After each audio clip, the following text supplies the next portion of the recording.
ശേഖര, നിന്നോടാ പറഞ്ഞത് ഒരടി മുന്നോട്ടെടുത്ത് വെക്കരുതെന്ന്. കണ്ട തെരുക്കൂത്തുകാർക്ക് അന്തിപ്പായ വിരിക്കാനുള്ള സത്രമല്ല ഈ വാഴും കോവിലിടം.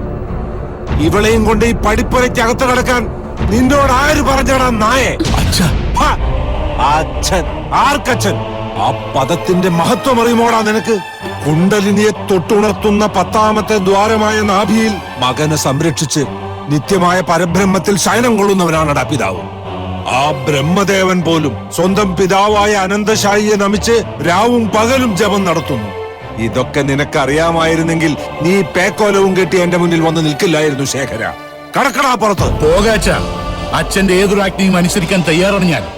ഒരിക്കലും വാഴും കോവിലിടത്തിന്റെ പകിട്ടും മേലാപ്പം കണ്ട് ഭ്രമിച്ചവനല്ല ഈ ശേഖരൻ. മറിച്ച് ഈ പടിപ്പുരക്കപ്പുറവും മനുഷ്യ ജീവിതങ്ങളുണ്ടെന്ന് മനസ്സിലാക്കാൻ ശ്രമിച്ചവനാണ് ഞാൻ. ഭദ്ര, ചേട്ടാ, അച്ഛൻ പറഞ്ഞ കേട്ടില്ലേ?